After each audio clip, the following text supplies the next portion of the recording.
great panel coming up. Don't go anywhere. We've got some of the most foremost thought leaders in rural finance in India coming together to discuss the role of rural finance in India. And we've got Samit Ghosh, who is the founder of Ujjivan Small Finance Bank and Ujjivan Financial Services. He is, the organization serves over a million urban and semi-urban poor across 20 states. We've got Professor Alok Mishra. He's got nearly 24 years of professional experience in international development, rural finance, microfinance, and inclusive finance. He started his career with NABARD, and he was also then part of a multi-institutional task force responsible for setting up India's first online demutualized commodities exchange. He's held very important positions, and this particular topic is of deep interest to him. We've got Suresh Sethi, the Additional Secretary, Government of India, ex-CEO of India Post Payments Bank. He was the former MD of Vodafone M-Pesa. He's a graduate from FMS, nearly 27 years of experience in banking financial services industry. We've also have Arindam Datta, who's the Executive Director at Rabobank, and he has over 26 years of experience in rural finance, cooperative banking, microfinance, and agribusiness as well. He, of course, has worked earlier at NABARD, IDBI, and Care India. A lot of you would have heard of that. And to chair the session, we have Manoj Sharma, who's the director at Microsave, a boutique consulting firm that has over 20 years of experience in pushing the world towards meaningful financial, social, and economic inclusion.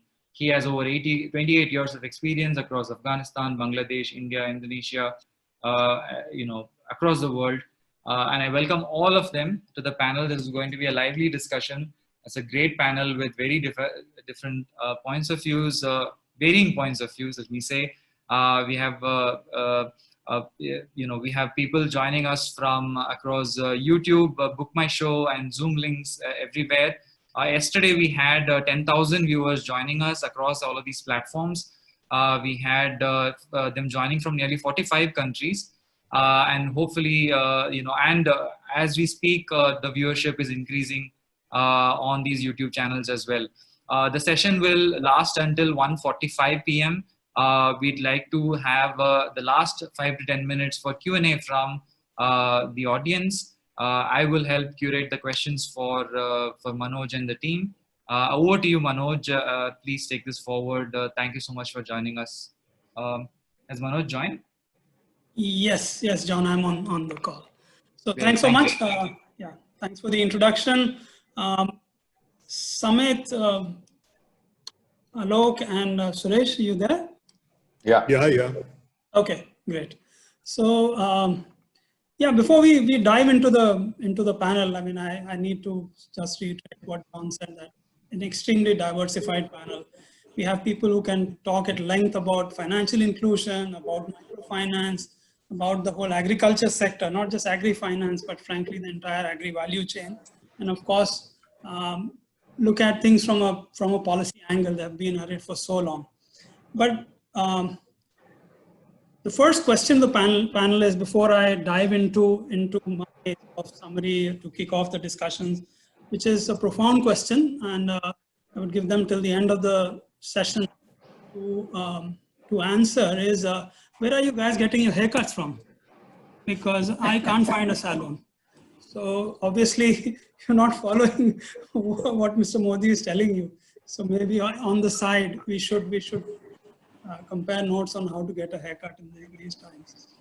But anyway, to more mundane things in life.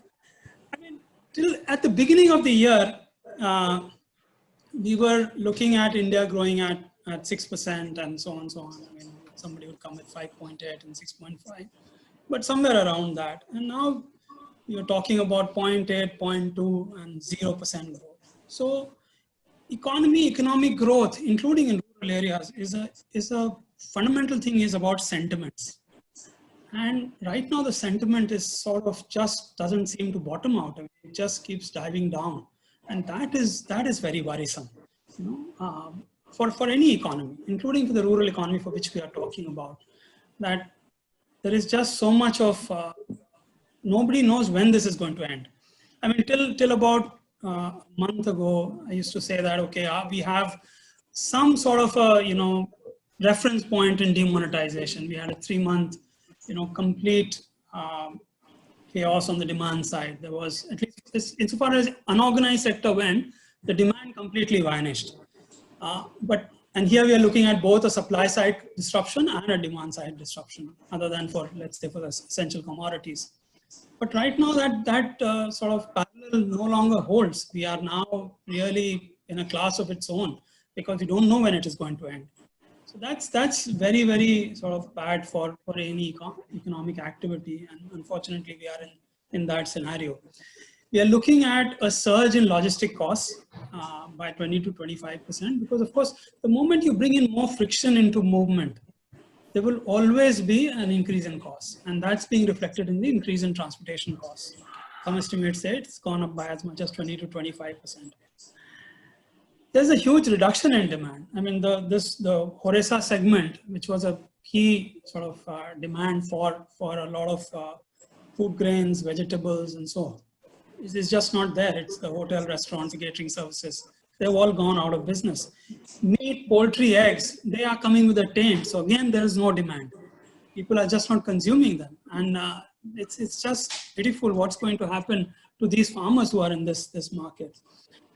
There is some indications that there was distressed sale of Rabi. So we are looking at this very peculiar phenomena that while the farm produce, the farmer realizations are going down, the retail prices are moving up, at least for essentials. And I would take out probably vegetables in markets which have a lot of rural areas surrounding them. But we are looking at 50 to 70,000 crores of sort of money that would get back into rural areas suddenly going out of circulation. We are looking at upwards of 100 million people, maybe 120, 140 million people. I mean, the rural migration in the last census was close to 100 million. We're now talking a much larger number. We did a small study, it's not a statistically relevant study, but 83% of the respondents in rural areas said that their income would either reduce or it has completely stopped. This number was 72% in urban areas. To be doing a little better.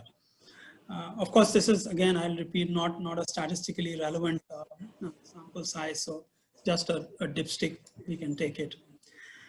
The government has been trying to respond. I mean, we heard the Reserve Bank say that, you know, give 3 months moratorium. Of course, there was this huge back and forth whether the moratorium is for the end clients or whether it also applies to NBFCs and NBFC MFIs.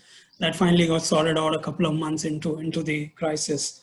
But then the government has announced that it will give 30,000 crore of special liquidity support, where the loans would get fully guaranteed.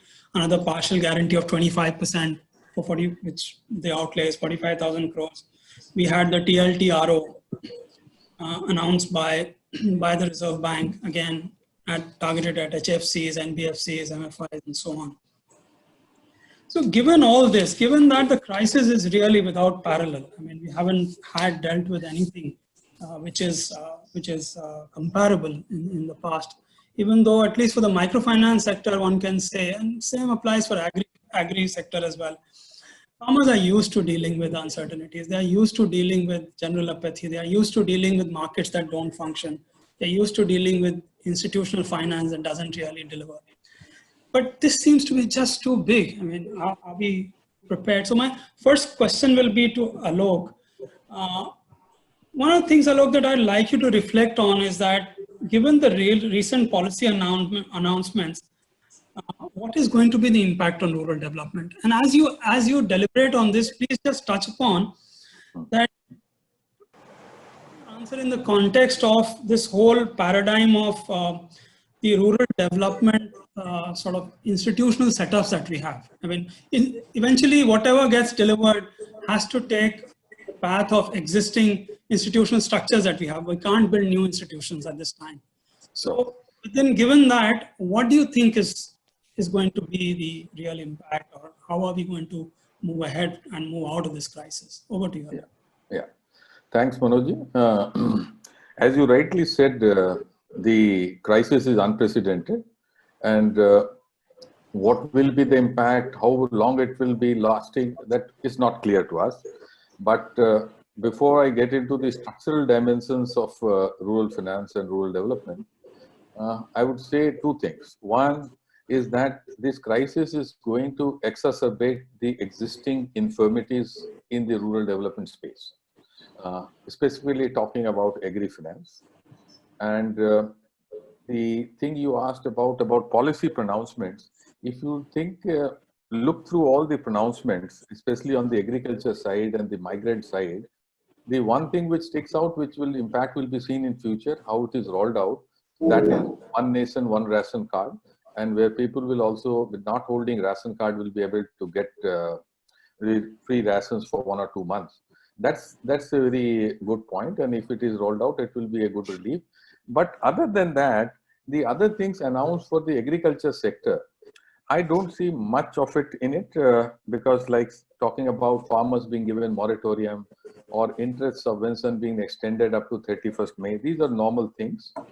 And on liquidity boosting, like yesterday finance minister was talking about that NABARD has refinanced cooperative banks and RRBs up to certain amount of certain thousands of crores, and it will do further financing of it. I think that's natural part of it. That's part of the annual growth, nothing much in that. Then the other announcement which was talked about was of 25 lakh new KCC, Kisan Credit Cards, to be issued by banks. Well, all this will take time, and we already have around 50% of farmers, going by the numbers published by Reserve Bank of India and NABARD, around 70 million Kisan Credit Cards are already in existence. But how much actually they are working on the field, that's the moot point.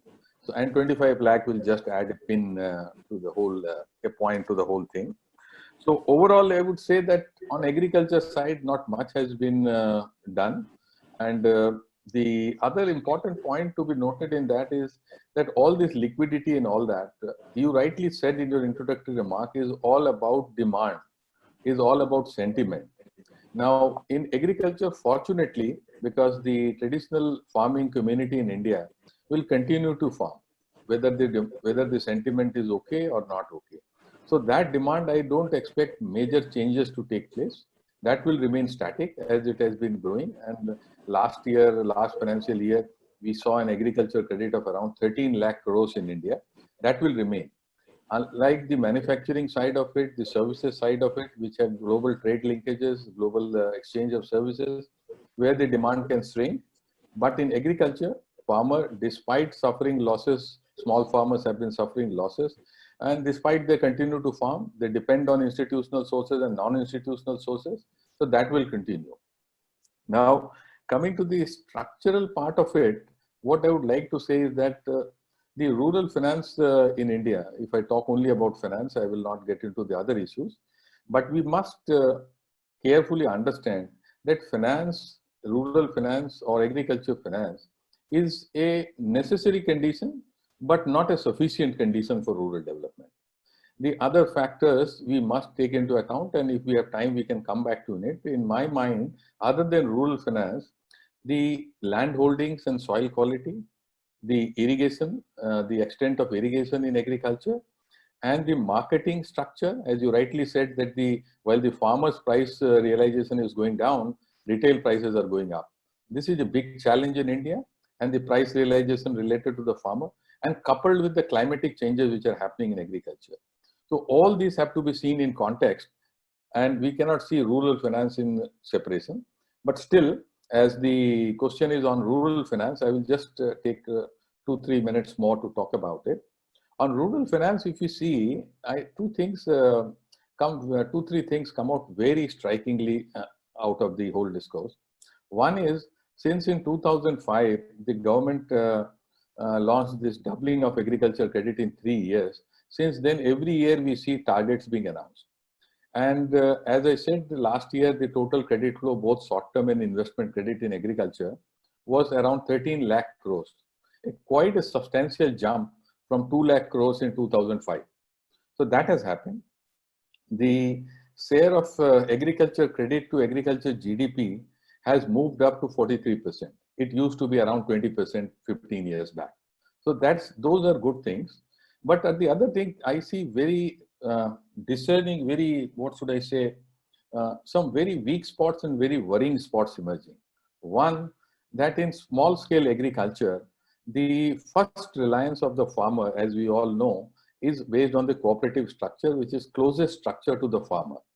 But over a period of time, despite all the committees, despite all the reforms, the cooperatives are virtually decaying, and their share in agriculture credit has roughly come down to 10%.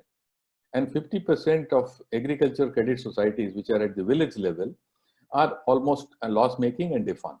These are published figures and dated figures. So I do not know how much of it is more, whether it has gone up to 60% or not.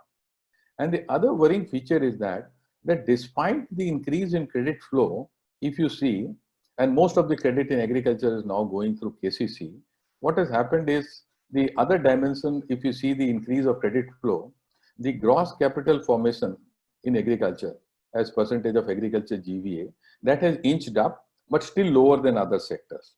But the worrying points, other than cooperatives, is that are we targeting proper farmers? Because if you see, I read in some research paper published by Professor Gulati, that if we look at the crop requirement, the short-term crop requirements and the credit supply, the percentage at India level has reached 123%. That means if farmer needs, if all over for India, the farmers need 100 rupees to cultivate short-term cultivation needs, the credit supply is 125. Up to 125, we can understand there might be a little bit of over financing. But in some states like Kerala, it has gone above 300. In some states like Punjab, Tamil Nadu, and I think Odisha also, it has gone up to 250%. So there is somewhere something missing. And the plausible explanation comes to me is that whether the long-term credit is being diverted as a short-term credit because of interest subvention, and over financing is happening and right farmers are not covered. And the data point to it comes from the NABARD's Financial Inclusion Survey done in 2016-17, which was a very large survey of 50,000, I think, of roughly rural households from tier 2 to tier 6 cities. And the number of, the percentage of non-institutional sources in the debt of agriculture households has only moved up to 68 or 69%. And I think it used to be around 55 or 56% way back in 1981 and 1991 after nationalization. So where have the financing gone? And the last point which I wanted to say is, though the data, we have 145 million, roughly 150 million land holdings in India. And the data reported says that around 75 million Kisan credit cards have been issued. Now, out of that, so almost 50% of farmers should have been typically covered. But the problem is the NABARD survey says that when the survey was done in 2017, only 10% of farmers had operational or working KCC. So are we looking at numbers which are not really serving the rural finance cause? And if you look at the macro picture also, the rural distress horror stories which we hear from various parts of India. So though it is not only a, what should I say, a factor of credit, as the other factors which I said, land holdings, irrigation, price realization, marketing, land holding size, these also play a part. But even rural finance, where we are saying the volume jump has been high, I'm not so sure whether it has been very effective. I'm not so sure whether I have effectively answered your question, but that's my opening thoughts. No, this is very, very good point, Alok. Even though, I mean, it's not very reassuring because, and we have been, as you say, we have been seeing this for a while now, that money in agriculture is definitely being diverted. So the more profound point that Alok has made is that what's to prevent this package going that route, wherein you really, the farmers don't get it, but somebody obviously gets it because it is subsidized credit and whatnot. And I think that's a very fundamental point, that because structures are such, the money get to where it needs to get to. If that were the case, frankly, a lot of money should have already reached the fund. So not, on that sobering thought, Samit, we move to you. The outstanding of the microfinance industry itself is upwards of 2.5 lakh crores. So really the industry actually delivers 10% of this entire package that the government is talking about. It has loans, of course, but it has that sort of an outreach. So what is the impact on the microfinance sector, given that you are a key channel into that whole rural finance universe? And will the policy announcements make a real difference? Will it make anything real significant and positive? Thanks, Manoj. First, what I wanted to start with is, I just recently read the study done by Northern Arc. And what that says is that, it goes through the demonetization and the crisis in the flood in Kerala and also the cyclone in Odisha. What happens during these situations for microfinance is there is an immediate impact in terms of, customers are not able to pay. So, the repayment rates shoots down in the initial months, but over time, it comes back to normal, because what microfinance provides is basically a lifeline to the huge unserved and underserved, unserved and underserved segments of our society, and it's an essential service. So it comes back to normal. So in this case also, obviously in microfinance, here the microfinance sector, we have given moratorium to all the customers, yeah. And the first month, which was the March month, most people had already repaid. So 75% of the repayment had already come, but April, May, obviously the whole moratorium impact is there. And we will really get to know actually the real impact, at least the initial spike in terms of people not able to repay, etc., only in July. In July, we will get a better idea of that. But, we've done a survey of our customers, and most customers feel that within 1 month of lifting of the lockdown, they would be able to come back to normal. Whether that happens or not, we'll have to wait and see. In the agricultural sector, of course, there have been different impacts depending on the nature of business. So purely on the crop side, from what I understand, the initial couple of months there was shortage of labor, and that was a harvesting time, I think. So there was some initial disruptions there. So that had a relatively small impact on the crop side. The major impact actually on the allied activities, if you take, the floriculture was totally devastated, because neither demand nor logistics, it's completely finished. So it'll take a few years for the floriculture to come back. As far as vegetables and other things are concerned, I think, again, the logistic problems are there. So the impact is almost sort of 50% there. You raised the question of poultry. I think initially in the first, there was an issue that there were some rumors that poultry was the source of COVID, etc., and people stopped taking eggs and chicken. But I think that's come back to normal, right? Fisheries, again, if you look at fisheries, the inland fisheries actually, which is relatively unaffected.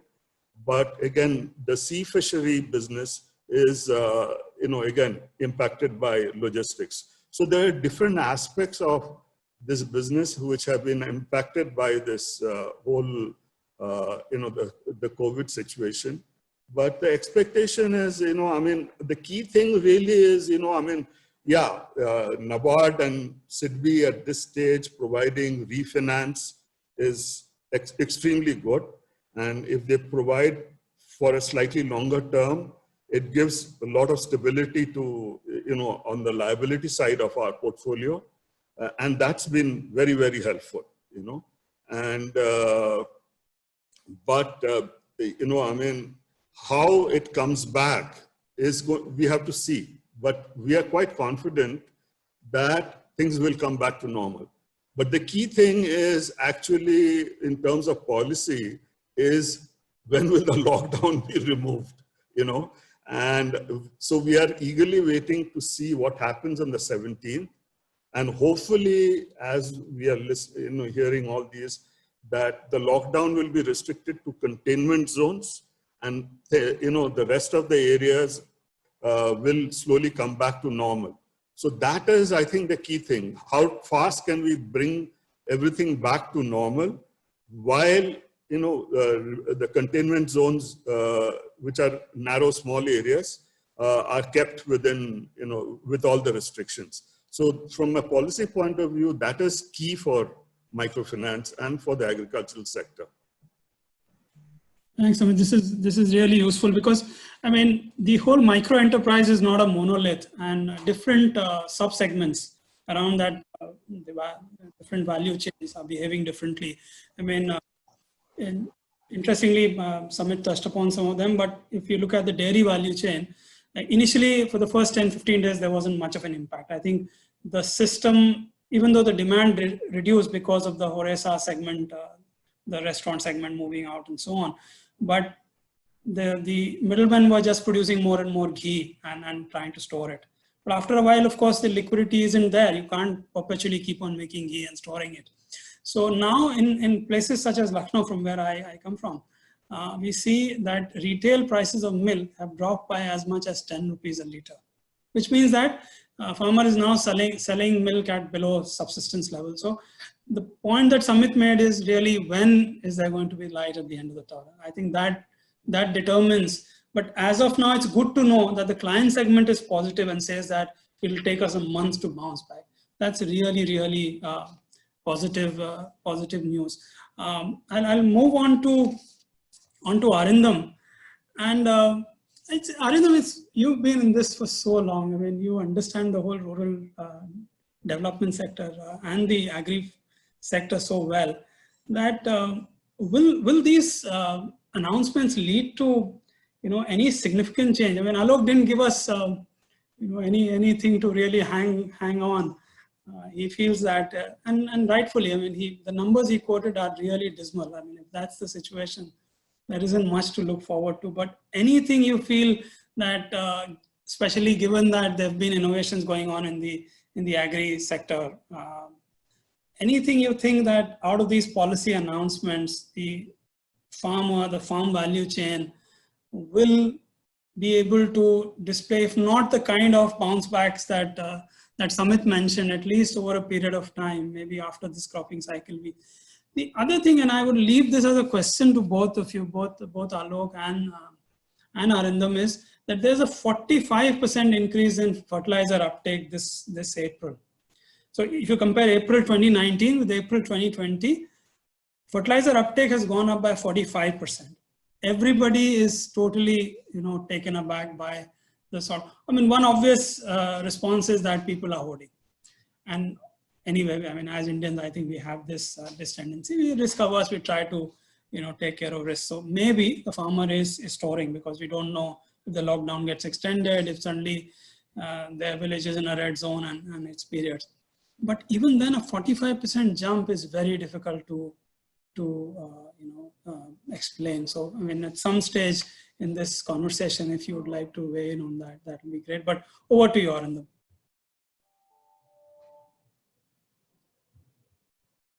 I will talk of a couple of issues here. One is on the consumer side. On the consumer side, as you rightly mentioned, the HoReCa segment is completely out of the equation. So all the demands made by the HoReCa section, which included exotic vegetables, a lot of perishables, horticulture crop, that has got smashed for sure. Now, the demand for anything which is consumed in the Indian kitchen remains. That's staples, oilseed, pulses, etc. And at the aggregate level, at the gross level, we are food secure. The issue is access to food, as is obvious from what we are seeing across the country. Access to food remains a problem. It's not about whether food is available or not. That's one on the consumer side. Now, regarding the policy initiatives that you mentioned, now there are two ways we look at it. One is for sustenance, that how do you get over the critical 2, 3, 4 months period? And I think most of the the fiscal and monetary measures is to enable the small businesses, including farmers, farmer organizations, to be able to tide over the 3 to 5 months of critical phase, where financing has completely come to a standstill because the risk perception has gone up hugely. Now, the issue I see, the measures to some extent can be seen to be positive, but the transmission risk of all these initiatives moving through different institutions and finally reaching either the farmer organizations, or the poor, or the trader, whatever the case may be. There are too many ifs and buts there. Now, a lot of institutions will have to change their loan policy. They'll have to revise their risk policy to be able to abide by what is being offered. So that's a task which is going to take time. My worry is that the transmission of all the money to the final customer may take too much of time because there are just too many levels in between. That's the main worry. Now, in the agriculture side, as you said, markets got destroyed in the first 2 to 3 weeks, and the local markets, the organized markets as we had them, had completely collapsed.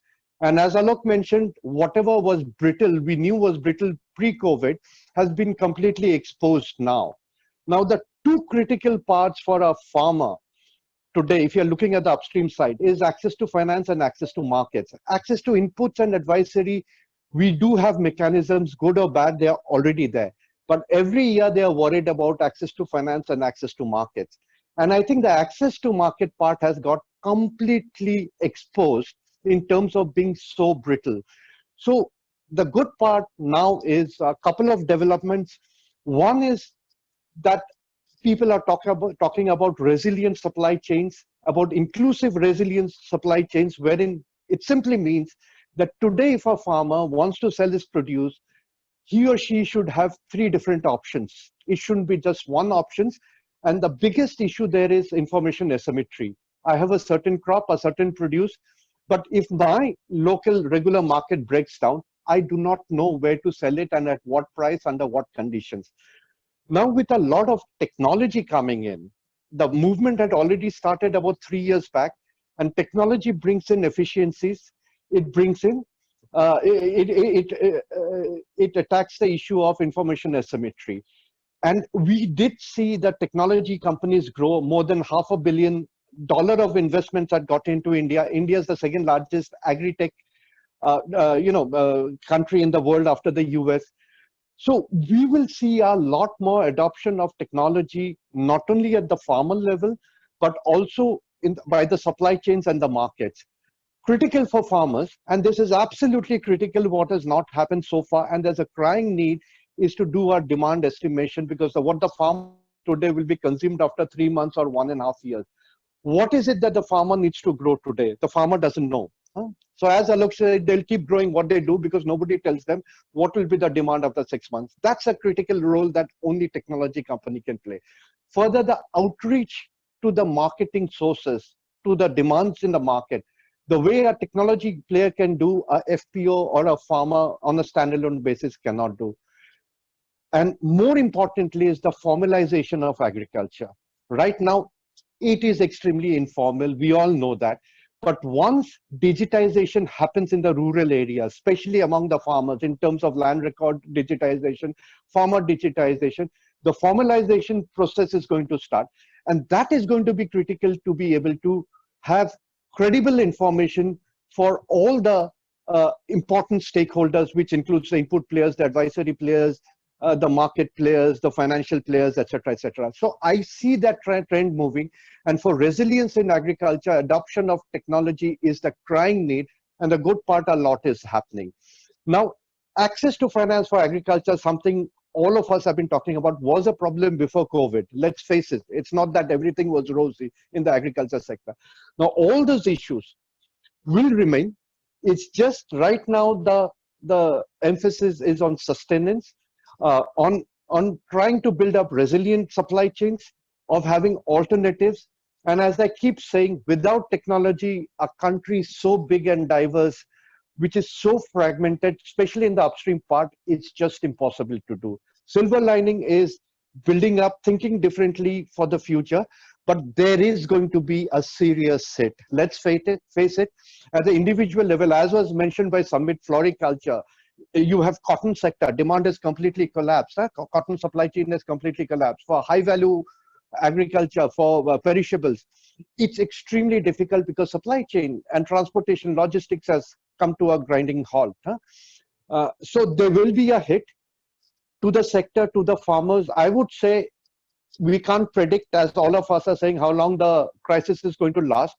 But one season loss of income for all players in the supply chain is something we'll have to factor in. I'll stop here, Manoj. That's pretty, I mean, one season income loss, that's going to be pretty hard to take.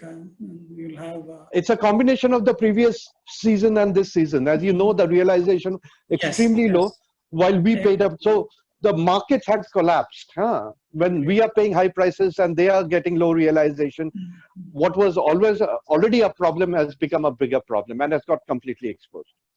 I completely agree. I mean, the realization from the last season has also been much lower. Exactly. 15 to 20% lower than what it should have been probably. So not much optimism there as well. So Suresh, we come to you in the spirit of optimism that finally you would be the bearer of some good news. One of the things we always keep saying that when we have been struggling with financial inclusion for so long, and Mr. Jan Dhan Yojana, a hugely celebrated scheme, achieved great, I mean, in terms of, furthering the outreach and so on, but we all know we have grappled with dormancy issues, not enough. So is this the shock that we needed for greater digital financial inclusion to happen? Is this something, because now, of course, money has been pumped out to 200 million women and over a period of 3 months, every month. So will this be the shock that will lead to financial inclusion quite the way we all wanted, but could never achieve? I think that's likely to happen. Sure, Manoj, I think a very relevant question.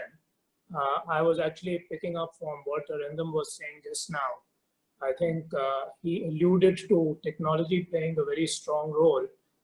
Considering the demographic diversity of the country and the geographic expanse, I think two areas which have been critical and we have seen a lot of progress over the last few years have been in terms of inclusion, and the other area clearly is in terms of supply chain management. And whatever guardrails or whatever rails have been established over the last few years, I think that will now become a very critical enabler to connect some of these dots or connect some of these missing links and make it happen. I think clearly for us, as we tackle this crisis, there is naturally the requirement of performing the role of a very strong welfare state at this stage.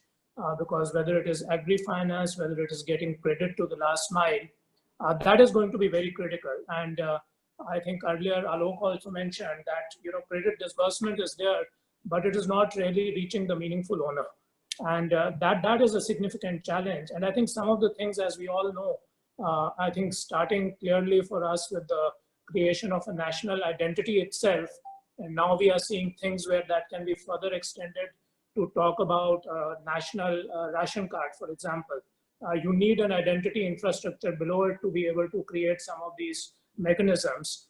Similarly, payment and settlement systems. And I think you rightly mentioned, Jan Dhan was a scheme which clearly at least created some early wins in making people inclusive to the extent of at least getting linked to the formal financial economy by opening an account.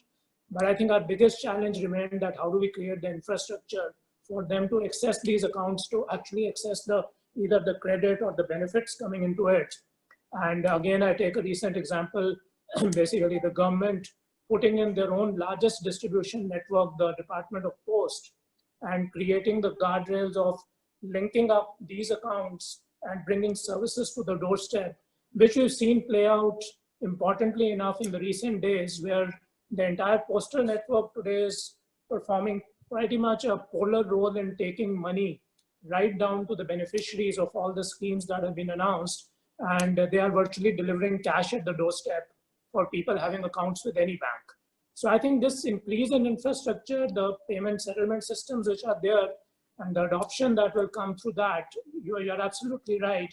I think this is a push towards adoption of more technology, but I still feel there's a lot more which needs to be done, primarily in the space of further aligning the supply chains, because clearly there is one part of the financial supply chain, and we do know that cash still remains dominant, because even today there's disbursement of cash, whereas I know in urban areas we are all today benefiting from the fact that you can pay remotely and you're getting your goods delivered, and clearly in lockdown situation getting delivered in concerted points from where you just pick them without even meeting the delivery agents. So I think critically that is the part where we are talking about access to finance and access to markets. I think finance to some extent is addressed. Last mile creation of digital ecosystems, ability to consume digitally is going to become more and more important. The other thing, as we clearly saw, the first package got rolled out to address the MSMEs. Now the entire MSME space, as we move towards micro and we talk about the village level entrepreneurs, we talk about the lowest rung in the supply chain hierarchy. Today, they are dominantly a cash economy. And I think there is a twofold importance of making it a digitized economy, because one is clearly access to markets becomes critical. The second is to build credit history, because today, whatever credit is being put out there as non-collateralized, as we are able to more ensure that the credit being provided is being actually put towards creation of market, creation of business, it will become more important. So it will become a virtuous cycle if we are able to manage some of these trends. So I think I think some things by default have come into play as we were talking. I think you and I were talking about it, that, with all these things like Aadhaar, India Stack, I think India has taken steps in inclusion, which otherwise would have taken almost, 50 years to do. We did it in 10 years. And there is more to do. And I think some of these things will make it more inclusive and push towards it. Thanks, Suresh. I mean, this is important that, we have a payment system that really helped. This 200 million women getting money, this was possible because A, there was a payment system, interoperable payment system. B, there were agents out there. And that allowed, even though we saw people queuing up and basically there being a rush in the first few days, people trying to get money out of the bank. But at least some infrastructure existed, and one of the things it outlined was that it needed strengthening. One of the areas which also glaringly came out as was missing was, we have these digitized databases. So there's a database for PDS beneficiaries, there's a database for NREGA beneficiaries, there's a database of PMJDY. If you look at a database for poor people in the country, we don't have one. If you want a database of migrant laborers, we don't have one. And all the challenges that we see, the grim pictures that are beamed every now and then on television, makes us really reflect as a society as to where we are headed, that we can't take care of our poor people. And you have small children going across the countryside for days on end to get back home. That's the grim reality of today, and that did show us that we don't have a database where we can get to people. Yeah. And this 200 million PMJDY accounts, let's get to women, was also a sort of, it needed something to be done at that point in time. So yeah, great in terms of, as Suresh said, outreach, in terms of an interoperable payment system. This one sort of lacuna really brought out in this crisis situation. But with that, let me move back to Samit. Samit, we live in this whole microfinance era, which is such a very high intensity, women sit in groups methodology. It's a high touch methodology. I mean, that's how it is designed. Do you see that changing? That is point number one. And point number two is that if there's going to be this increase in moratorium and more policy, level intervention in that direction, that the poor need to be protected, how is the sector going to go about it? And what is your policy ask from the policymakers that, this sector with 2.5 lakh plus crore and outstanding, how can it once again thrive and do what it does best, which is to reach out to poor people and provide them finance? So Manoj, I think definitely, how we are going to do business in the future has to change completely, because coronavirus is going to stay with us for quite some time, and we have to operate in a different way. So all of us are actually looking at different ways of doing business. Like bulk of our business is actually repeat loans, once you have a matured microfinance institution. And there, the activity which takes 70% of the time of our field force is actually repeat loans, So what we are trying to introduce is repeat loans actually through phone, So customers should be able to get a repeat loan by just calling up our call center and getting a repeat loan. I mean, they probably are not sophisticated enough to get a repeat loan through the mobile app, but it's easy for them to call the call center and say, I want a repeat loan. And we've structured the documentation in a way just like a credit card. So you don't have to redo the credit, documentation and all that all over again. And you can get the repeat loan on the phone, We are also trying to move more and more people and giving them different access points to repay so that they don't have to come to the center meetings, etc. So this whole thing, we are actually re-looking at it and, making it less physical, So that aspect of it, there are various, various initiatives which we are doing, and hopefully, the way we do microfinance in the future will be completely different. Secondly, when we did the survey, very few customers actually wanted the moratorium to be extended. I think all the customers who require that they are able to get back to doing business or get back to their work as fast as possible. Now, I think if we go into that lockdown containment zone kind of approach, which is what I think most states are trying to achieve, then, we will, most of the people will be able to get back to business. I think very few want extension of the moratorium, because I think the extension of moratorium means their income generating ability will become very difficult, and that will be, sort of killing. So that is not something which our customers want. The other thing I just want to highlight, a couple of things I just want to highlight. One is, we talked about Jan Dhan account, and I think one of the biggest wins of this government has been the success of the direct benefit transfers. That is an amazing thing. But what we find is, if you look at these migrant workers, etc., and we have seen also in a lot of the ultra poor which are there in the urban sector, they don't have bank accounts, or they don't have operating bank accounts. So if they had operating bank accounts, in fact, we could have made cash transfers to these migrant workers' accounts, They would not have to trudge back, walk back, etc. So I think there's a lot of work which needs to be done in refining,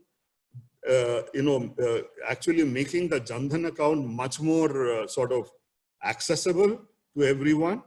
And also there is a lot of micro sort of, conditions in those Jan Dhan accounts. the operation becomes very difficult, you know. So I think that is very important. It has to be a dynamic process of inclusion where we include all these customers, you know, and also improve the Jan Dhan account, you know. The other thing I just want to tell you is the migrant laborers going back is going in the rural area. I mean, if you look at a rural family, they have multiple sources of income, you know. They may have, you know, they're growing a crop, they have your dairy, which you talked about, or poultry or whatever. Then they have one family or two members of the family who've gone to the city and working as a migrant labor. And all this, I mean, their family income is composed of all these multiple sources of income, which keeps coming in, including the migrant labor's income coming in. Now, with this going away, at least for the near future, foreseeable future, is going to create a crisis, you know, for the family, because one major source of income will be gone, you know, and at least for next 12 months or whatever it is, you know. So that, you know, we have to figure out, and I think one of the challenges is how do you engage these migrant laborers in the rural areas. So one of the things which has been missing and in all these policy pronouncements is our public healthcare system is pathetic, especially if you go into the rural and other areas. Okay, so shouldn't the government put in a lot of money in that?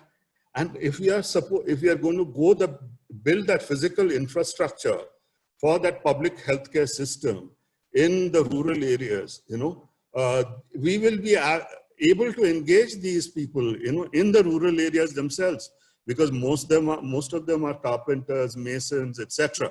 You know, so I think that is something which you know, which is my expectation. The other thing, there is a small sort of announcement that I don't think we can live with a situation which we have lived so many years, where you have these fancy high-rise buildings surrounded by slums, right? Public, you know, housing in the urban areas. We have to focus on that. I think the government has started a small program on that, but I think that needs an immediate focus, because after this COVID crisis, that kind of living condition in the urban area has to be removed completely, you know, and we have to build healthy living conditions for the urban poor.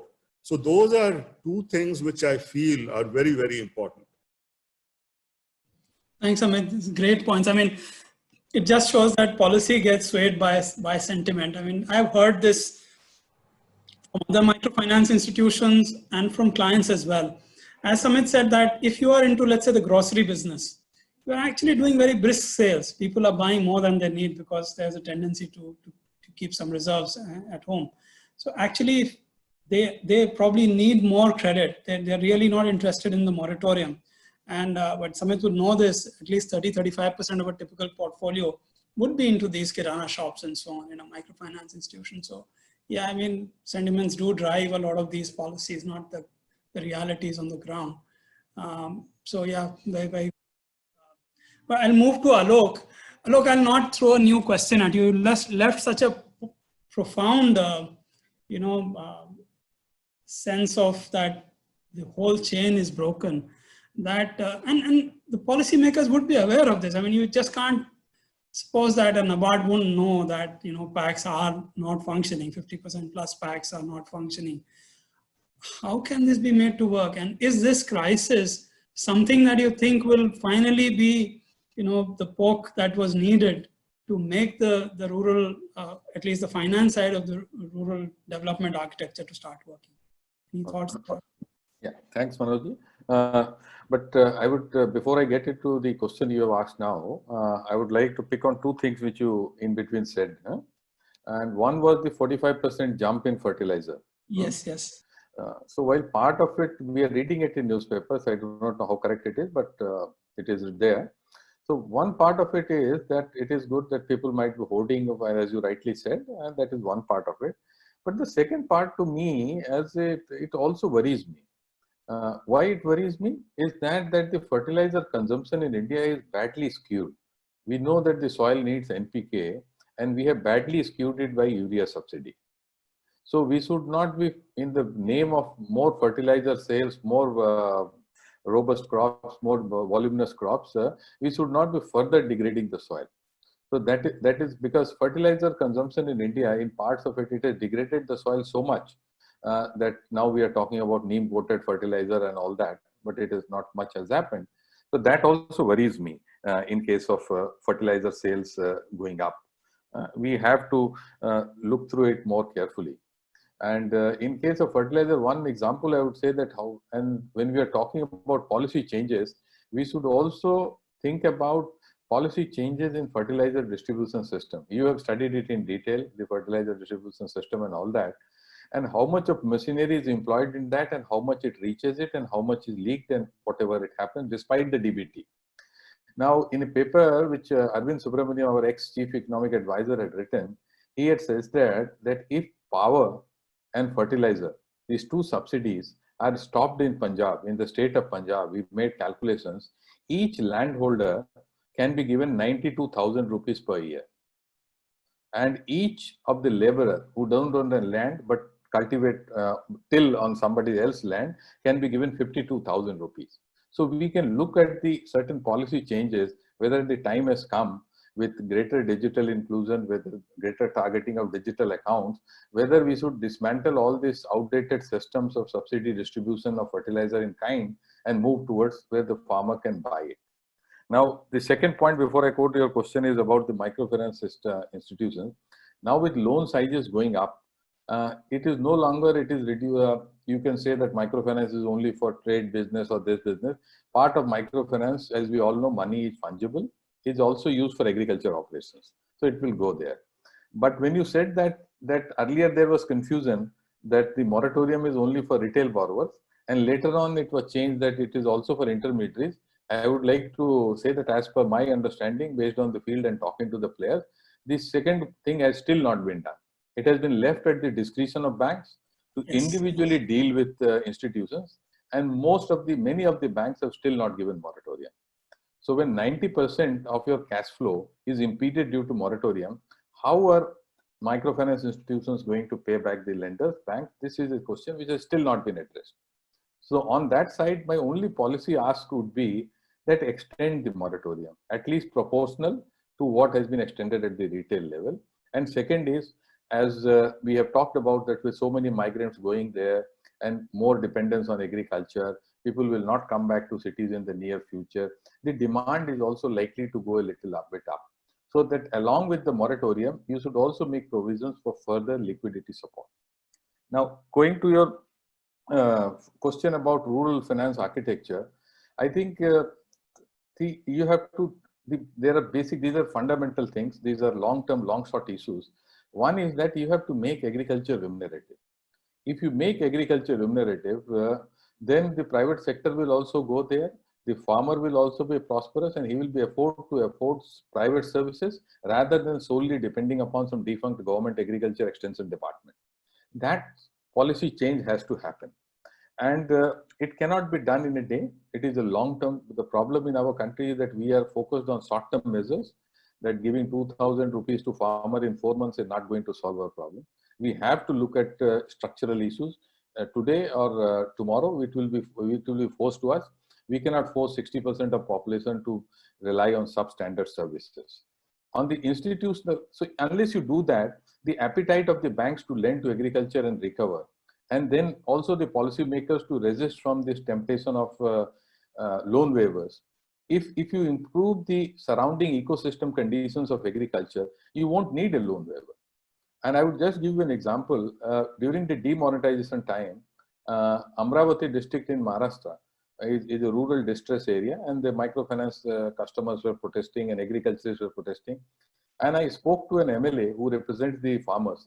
I said, what is your ask from the government? He said, just provide basic infrastructure, power, 24 hours water, and get away from all other things, and farmer will be able to manage his crop in a much more remunerative fashion.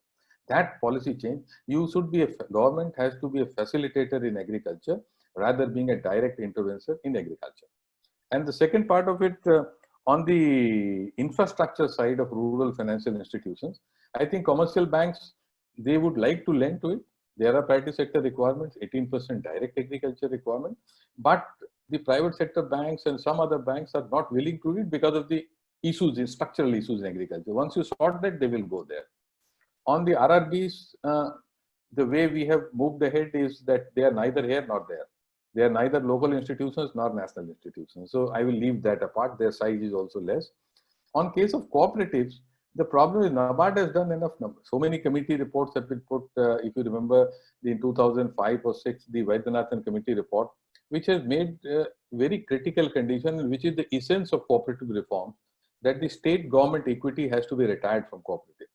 Cooperatives have to be people-led, people-managed. Cooperatives cannot function to be state-dominated. Its time is gone, but it cannot happen because unfortunately cooperation is on the concurrent list of, on the state list of our constitution. So states have a power. So center cannot do it. So that is stuck there. So that's a bigger national constitutional amendment debate. So till that happens, cooperative functioning is going to be like this. And we know that in cooperative there is dual regulation. The Reserve Bank through NABARD also does the financial part of it, but the management and governance part of it is looked by the Register of Cooperative Societies. And we see what has happened in case of urban cooperative banks, less said about district central cooperative banks. So that I think is beyond the domain of us. That is, has to be through a constitutional amendment. Till that, cooperatives have to be left apart. But we can definitely focus on structural reforms in agriculture to boost the price realization for farmers. So not much hope on the cooperative side, but yeah, I mean, the whole changing the fertilizer subsidy the way it is and actually handing over cash to farmers was in the works. I mean, we know that there was a plan to pilot cash transfer to farmers and get out of the whole subsidy issue, which, as Alok said, that is so leaky and so fraught with challenges. And then it of course sets a template. Similarly, we hear that massive scale reforms are in the offing for power sector, and one just hopes that this crisis leads to power sector reforms, because otherwise it's a huge sum. A lot of government resources are just going and nobody knows who's getting the benefit of this. But while on agriculture, I'll move to Arindam and then circle back to Suresh. Arindam, quick thoughts on at least two areas. One is, of course, the APMC Act. Will this crisis lead to any meaningful changes there? And if so, what is it that is likely to emerge? I mean, we keep hearing that private sector players will now be allowed and they will be allowed to directly lift produce and so on. Do you see that happening, and is it for the good, or will it be another lot of challenge that we throw? And the other is farmer producer organization. Given the challenges, the supply side challenges, including for finance and all the points that Alok made, are FPOs an answer? And these massive policy announcement, 10,000 FPOs, will they lead to anything? And do we see it moving in the right direction?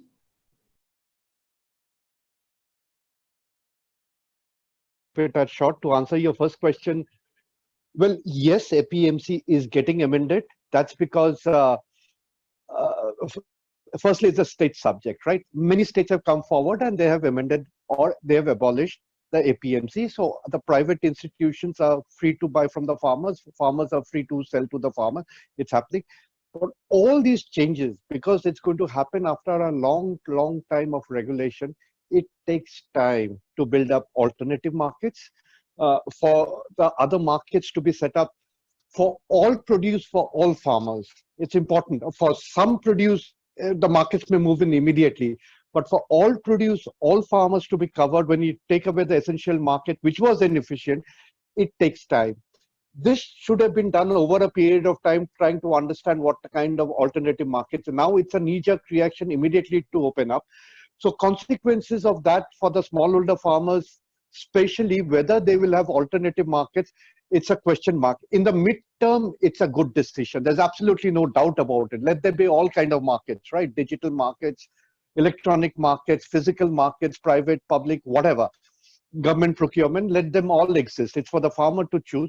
Now the farmer will have a choice. Again, these are all medium-term solutions. In the immediate crisis period, it's yet to be seen whether it's actually going to be helpful, because the transition time has not been given.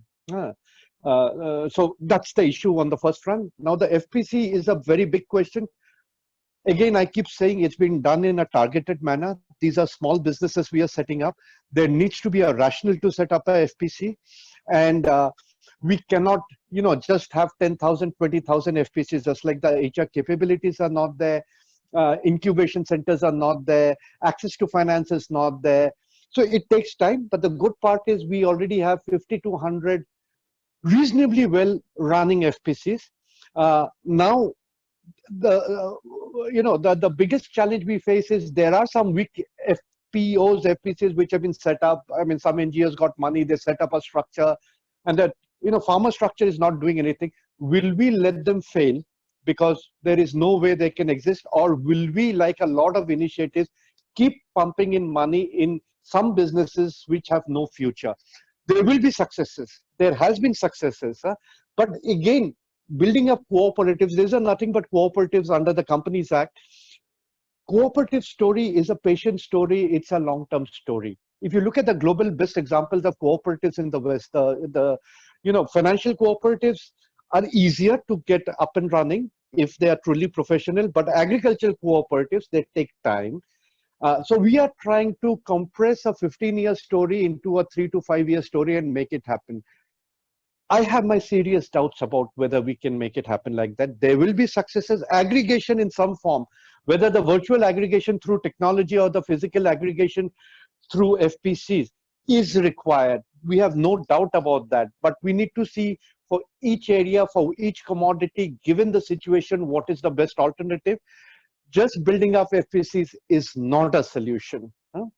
So that's my answer, because there are huge issues on the marketing front, on farmer loyalty, because we are asking the farmers to put in equity there, right? They are the ones who are putting in equity. We are asking them to risk their capital, however small it may be, with a promise that their life will be made better.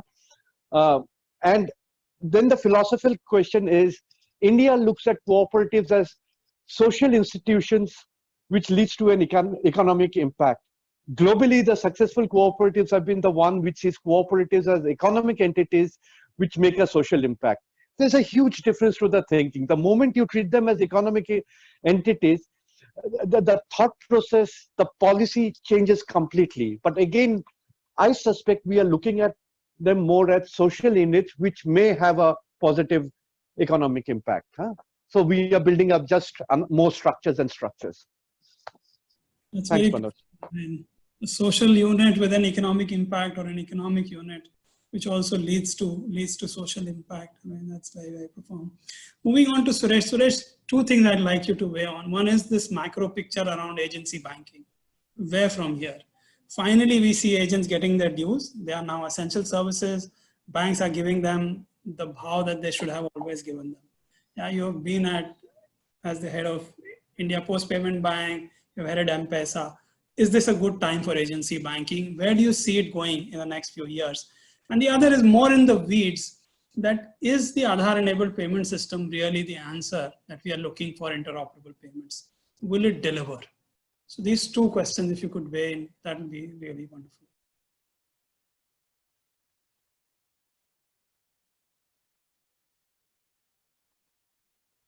Suresh, your microphone. Can you hear me now? Yeah. Okay, Manoj, when you talk about agency banking, I think you are absolutely right. Agents are getting their due currently, because see, when we look at, again, coming back to the same equation of inclusion and last mile, I think very critical on this journey that it has to be an assisted model to an extent. And I think two factors drive it. One is pure play, literacy factors at the last mile, because still there is a lot of literacy, whether it is financial literacy or digital literacy, which needs to be brought into the system. And second is the fact that cash cannot be wished away overnight. So you still need the ability to marry the physical with the digital, and somebody has to be part of that, railroad at the last mile to enable that journey. So agents become a very, very critical component, and agent sustainability, therefore, is a very critical situation again, which needs to be looked into. So when we were even discussing just now, I think one thing which becomes important is that what sort of infrastructure investment is being done, whether it is in terms of agent sustainability, whether it's in terms of investing into the infrastructure, which is digital, and working on the guardrails of payment and settlement systems which are interoperable. Likewise, about addressing information asymmetry and how can you take information to the last mile. So that is one critical factor. And even when we talk about DBT today, which Samit rightly said, that has been something which has worked really well in getting it right into the hands of the beneficiary. But there also we see that whatever was the initial intent when it was being distributed through various agencies, what was being given to the agency to enable the distribution has over a period of time got significantly compressed. So I don't think we've reached the inflection point where we can say everything is digital and initial investment will now continue to bear the results. So we need serious infrastructure investment even going forward with a long-term view to both address digitization of ecosystems, create access to markets through information asymmetry, and likewise, at the same time, provide ability for literacy to be enabled on the ground and cash to be converted into digital. Now, coming particularly to the other point, which I think is equally important, and you raised it earlier, was with regard to creation of databases. Today, even when we look out, and we've been discussing and we've been working very closely with you in this regard, how are we really defining the inclusion indices? What are the impact factors we are looking at? Because today there are various numbers. We talk about 90% of Indian adult population being banked. But then when you actually see how many of the people are being able to access these accounts, operate these accounts, what are the accessibility parameters, what are the usage metrics out there, these need to be further fine-tuned. And as we are looking at from a welfare state perspective, where various schemes are being targeted at various demographics, we today don't have a consolidated database to really say who are really part of it and who should be getting these benefits. So there is a strong thrust to be able to do it. And whether it is digitization of land records to address the agri sector, or whether there are other parameters which have to come into play. Because I clearly remember even when the PM Kisan Yojana was announced, I think one of the challenge was who is qualifying and how do we really give the money to the rightful owner as the recipient. So I think that is critically where I see the work coming from an agency banking perspective. Now, with regard to AEPS, I think clearly it is going to be defining, interoperable ecosystem that we have out there.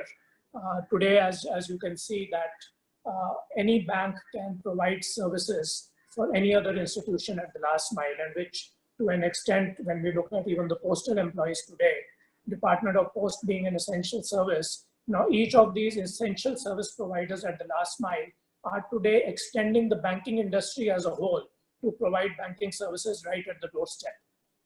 So AEPS is a very critical component, whether look at it from the point of view of sustainability, because we've always been saying that in one village, you cannot have 5 different agents because there's not enough business for everybody to make a sustainable livelihood over there. So the fact that services are interoperable and you are able to provide services across a set of service providers, something like AEPS becomes critical.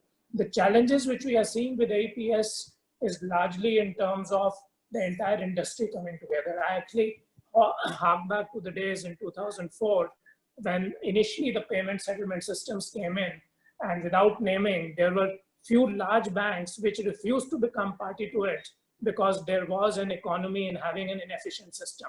You had float in the banking system, you had a check-based system, you had a 7 to 21 days float in funds getting cleared, and people did not want to become part of RTGS and immediate payments and settlements. I see the same challenge today being faced by AEPS. Whereas the interoperability has been created, all institutions, while they work on an interchange model, there's naturally the typical scenario where organizations which have large networks and large infrastructure are clearly going to be the last mile service providers for banks which do not have that network. Now, is it a cost to pay, say, 10 rupees, 15 rupees to have a point which can provide services on your behalf, or do you want to invest and create that point yourself? I think somewhere the maths will definitely work out, but as again, in a short-term way of looking, there are hurdles created over there. So I think we'll have to create infrastructural parameters around this, just like we've done for the rest of the industries. Today, ATMs, for example, are much more, the structure of the national financial switch and all is much more acceptable today, and it is working. I think something similar for AEPS, even from the regulator's perspective, needs to be put in place to say how many transactions free, what is the cost, what is the interchange, what is the decline, how do you reverse transactions? The confidence has to come at the last mile, and that today is missing in a lot of cases because people find their accounts getting debited, but money is not being provided to them. Thanks for that, Suresh. Really useful. Yeah, AEPS is the lifeline for interoperable payments in India, and it's about time we got it to work. So with that, I'll open the floor to questions from the floor to the panelists. I mean, we have a very broad range of panelists. So how do we go about this, John? Yeah, as we speak, there's a great session. As we speak, there have been a lot of questions here on the chat and on Q&A section. I'll try and do justice to them. One of the questions is that how do you envision, this is from Aryan S, how do you envision the future of startups and the overall sort of rural finance ecosystem in general? Most of the discussions seem to be focused on agriculture. How do we look at non-farm sector in particular? I'll open this to the panel. Anyone can take this question. I think can you just repeat? It's more for agriculture or for the non-farm sector that the question is for? The question is, while a lot of focus is on agriculture, yeah, how do you focus on non-farm? Okay. Anyone can take the question. It's open to the entire panel. I'll come back to directed questions.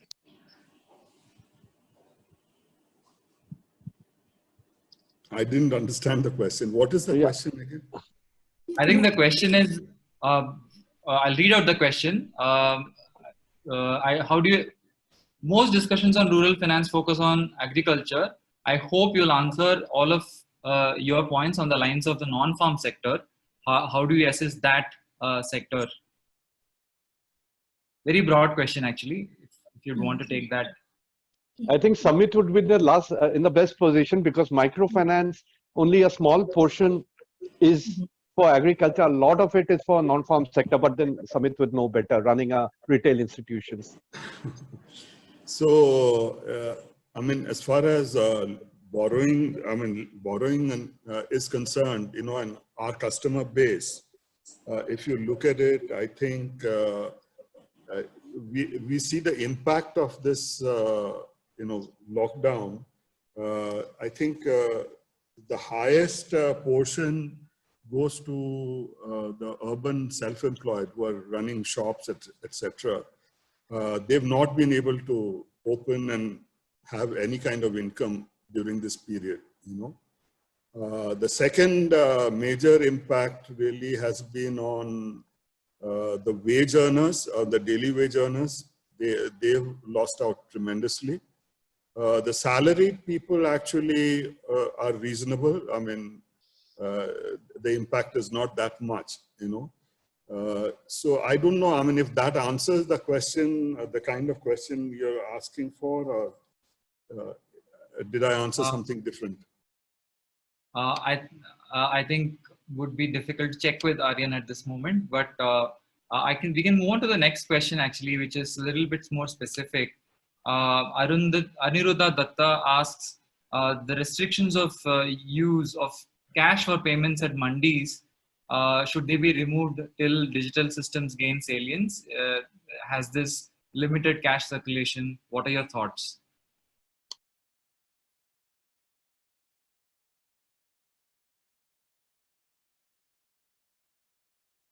Open to the panel really for anyone to answer. Change takes place, you should have a choice whether the digital platform, digital payment is possible, it's convenient. As Suresh mentioned, digital consumption and digital infrastructure is in place. If not, cash transactions need to be in place, especially in the rural areas. So the choice needs to be given. It cannot be either one and not have the other. That's a short answer from my side. Thank you.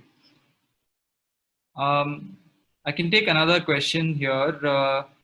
Can FPCs not be seen as an integral part of decentralized models that emerge in the post-COVID world? Their capacity building is important, and NGOs can play a role there. Not random promotion of FPCs, but a greater thrust on viable FPCs. Broad question. Manoj, I think we spoke about it, right? Of having FPCs which have a underlying business rationale. It's because these are nothing but small businesses. These are set up under the Companies Act. These are in fact companies. So whenever you're setting up companies, it cannot be target based that will set up one company in every block. There needs to be a rationale to set up a certain business. There needs to be demand and supply for which that intermediation is required, a company is required. So yes, absolutely, there needs to be a business rationale to set up FPCs. Samit, you spoke about the ultra poor in particular. I think it's a topic that would be worth talking about. There is, I mean, there are multiple topics here on how to, improve the situation of livelihoods, access to banking, access to financial services, social protection, especially in geographically dispersed areas. What is your take on in this world as we emerge from the crisis? How do we focus on the ultra poor in particular? What is the role of nonprofits? So the thing is, I mean, there are various models which have been working with the ultra poor, and usually it is just one intervention, give them an occupation, buy them a sheep or buy them a sewing machine or something like that. Now, our experience, that is, our sister organization, which is Parinam, their experience when they ran the ultra poor program is it has to be holistic, There has to be multiple interventions which have to take place to help the ultra poor really come out of their, where they are. So whether it's, occupation, whether it's healthcare, education, even getting them Aadhaar cards, so helping them on getting housing, etc.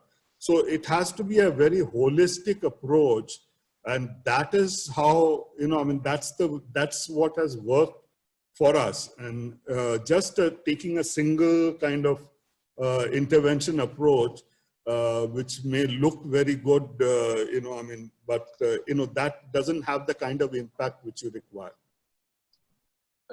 Manojji, I just wanted to respond on this point. He talked, I think in the question there was a word called ultra poor.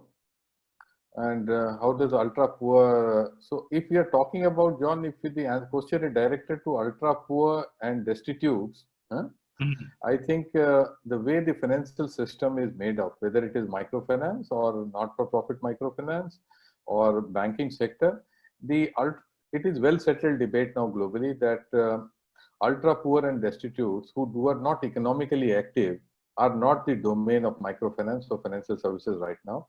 They belong to the domain of fiscal policy.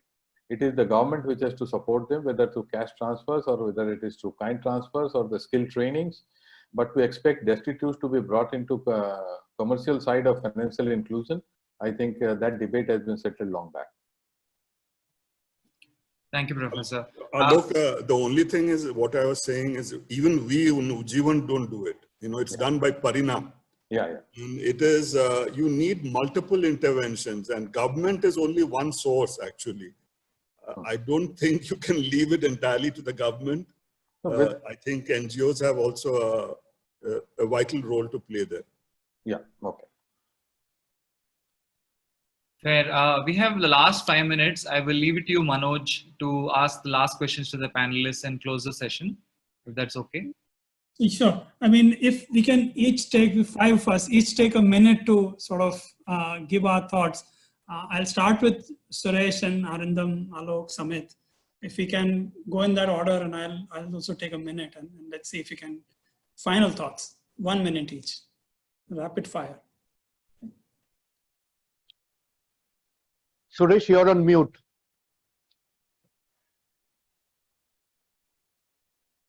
Okay, can you hear me now?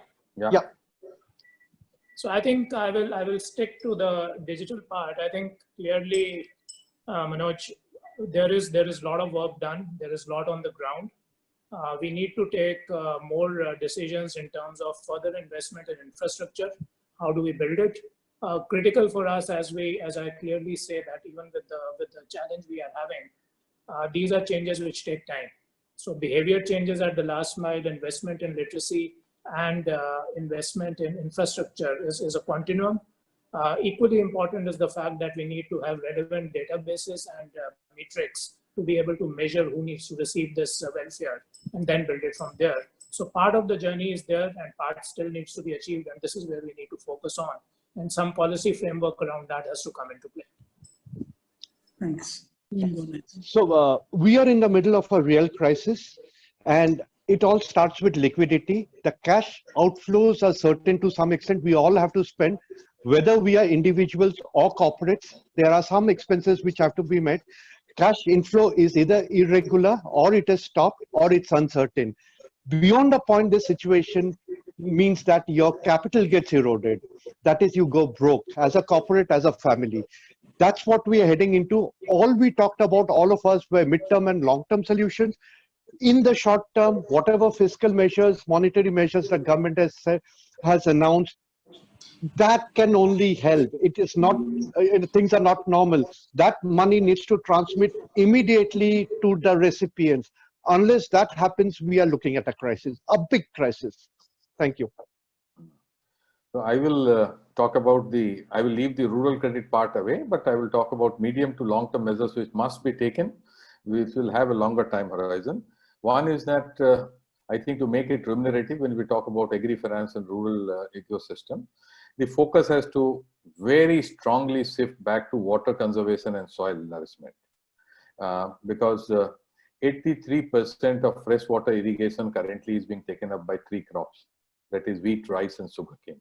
In a country, and especially grown in northern part of India, where we are having severe water scarcity, this cannot continue for long. This has to be done. Second is, you have to increase the price realization of the farmer.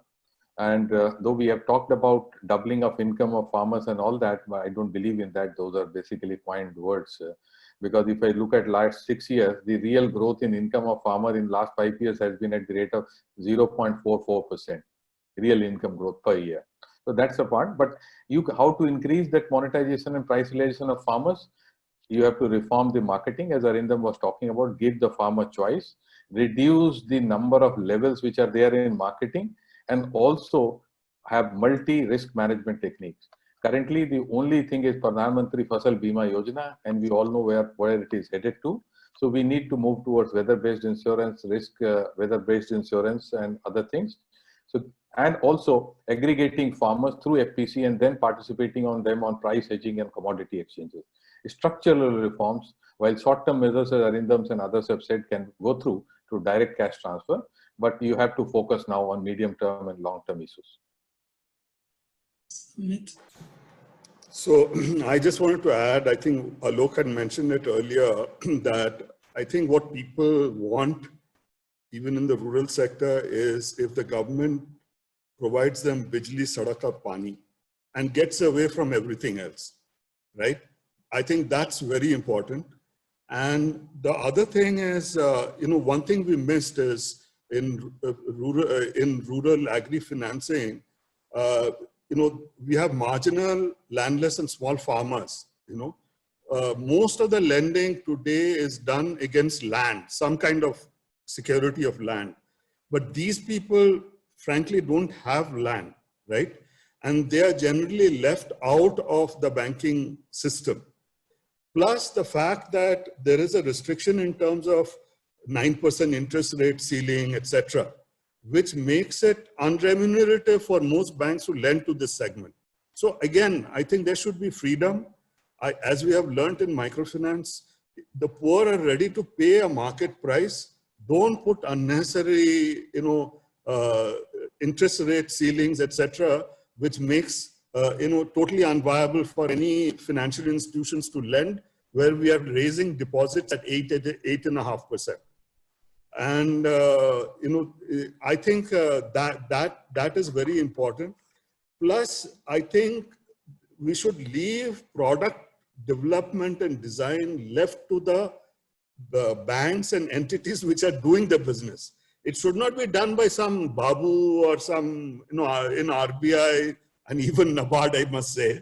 Because, if you look at this Kisan credit card, if you tell any banker, "Arey, aur 2,000 crore aapko dena padega," he will have he'll die of a nightmare, because that's one of from a portfolio quality perspective, that is one of the worst products which we have in the gamut of, the agricultural finance. So let the banks design the products, let them compete, come up with the products which the customers want.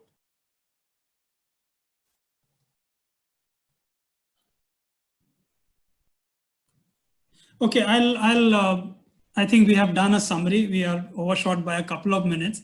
I'll stop there. The key takeaway is the private sector is geared up.